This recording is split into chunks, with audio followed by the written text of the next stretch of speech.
Hello, this is the lesson for our week. It's called The Art of the Thumbnail.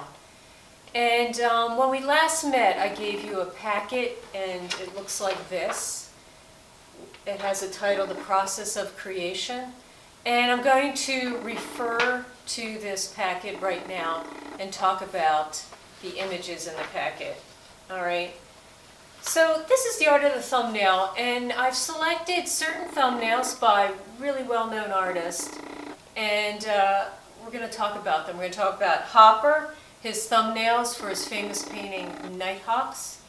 We're going to talk about Alfred Hitchcock's storyboards, which he drew himself from The Birds. We're going to talk about Corot, one of his landscape sketches. And then there's an example of a spray bottle thumbnail that was taken from another instructor at SCAD, and my own example of pliers. Okay, so why do we do thumbnails? All right. The number one reason to do thumbnails is to become totally familiar with your subject. Okay, and that takes some analysis. Secondly, it allows you to construct a strong composition and to take each composition and compare it to the one next to it. So in a sense, you lay out all the possible compositions that you can imagine and start analyzing them. Thirdly, it allows you to organize the masses in such a way as to convey impact. One thing I want you to realize is that you only have one opportunity to affect your viewer, and you want to make that opportunity most effective. It's imperative that you present an image that is effective, conveys impact, and does it in the simplest form. When something is presented in such a way, it heightens the emotional sense of the image, and it allows that emotion to grab the attention of your viewer. All right? So let me summarize. Thumbnails give you a way to find the most effective image that not only looks good as a good composition, but one that is constructed in such a way that the image remains in the mind of the viewer after they have stopped looking at that image. Okay? And it's an image that they can easily recall. All right. So let's look at the examples that I have given you. And they're listed on this blog below the video in the assignment section. So you can see them in color on the blog. All right, so let's look at Hopper. If we look at Hopper's Nighthawks, when you look on that sheet, you'll see that he analyzes the near character, the near man, and also the woman that is further away in the composition. So the near man, he starts, how is he going to present this man? First, he shows us a frontal view, and then he shows us a back view with the man reaching in his pocket. And that is the one he finds most compelling. Okay? And then he examines the gestures of the woman further back on the counter. Chooses several different positions for the arm. So you can see how Hopper is trying to compose an emotional scene by studying the gestures and analyzing which ones will work best in the composition. All right, now let's look at Hitchcock's storyboard for The Birds. This is one of his most famous movies, and it's constantly referred to. So Hitchcock tries to seek a dramatic moment and create tension with a series of images. So the scene is a woman outside of a school. She's waiting there, and we're looking at her face, looking at the front of her. But behind her, we can see a jungle gym. And Hitchcock builds drama. First, one crow, one bird appears behind her. Then another. Then three more.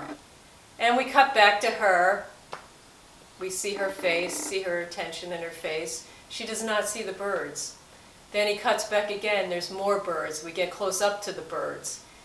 So through a series of images, through a series of sketches, Hitchcock is trying to build how his film is going to relay suspense and tension. All right, now let's look at the Corot drawing. Now this is a simple drawing of the masses, and we see that on the left side of this sketch, Corot presents this large mass of trees offset by smaller details on the right side. And I want you to look at this. Corot gets a lot of drama in the landscape with very simple shapes. And he balances the large and the small, the large mass and the detail. All right, now let's look at the spray bottle. This is basically your assignment. You're going to take your 11 by 14 inch pad, the one from drawing 1, that's just regular drawing paper, and you're going to present 4 thumbnail sketches of an object that you choose to study. Okay? And you're going to organize these in a vertical position on your page. And your rectangles can be any shape that you choose, but make it a very interesting page and compose it individually, each composition, and on the page as a whole. Okay? And think about the masses. I do not want outlined objects. One thing we've been working on this whole semester from the day 1 is understanding the relationship and the balance of the masses. So think of no time, think of your values in certain areas and those masses relating to one another. And also I want you to think of an element of what you're drawing that conveys emotion. I want to know what your emotion is. Okay? So when I go to talk about my piece in a second, I want to talk about the emotion also that I was after, and I want you to consider that when you compose your thumbnails. Here is my example of what I'm looking for in your thumbnail sketches. I used a simple tool, a simple plier, very common, and I started to analyze it. And what I found that was really interesting about this tool is that it was composed of graceful lines, graceful diagonals, and S-curves. And that's what I found particularly interesting. And it was interesting to me because this is a very practical tool, but I started thinking about the beautiful curves that actually are used to construct it. Okay? So here I've analyzed the upper portion of the pliers, and what I did is I sketched the object first, and then I boxed it in because I wasn't sure exactly the proportion of the box that I wanted. And you can see here, I just drew right off. I just drew this freely, drew the box, then composed the masses. Okay? Same thing here. And this one, I put this interlocking set of curves that I was very interested in. Okay? And I elongated that box. This one, I opened up the tool. Again, that crossing of the curves that I found very interesting. In this one, I obviously sketched it first. You can still see some of the curved lines that I used to get the shape correct.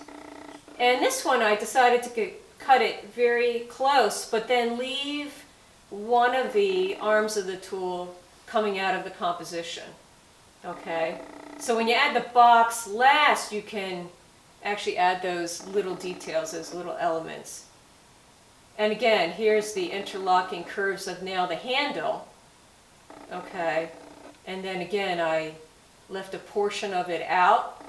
I actually broke my corner of my box. Okay? To emphasize this three-dimensional sense that it's penetrating the outside borders. Okay, so this is exactly what I'm looking for. Think mass. I do not want any outlines. Think of tone, how you're going to compose the tone in your composition. I don't want heavy details. Okay, I want simplicity of design and balance of the masses.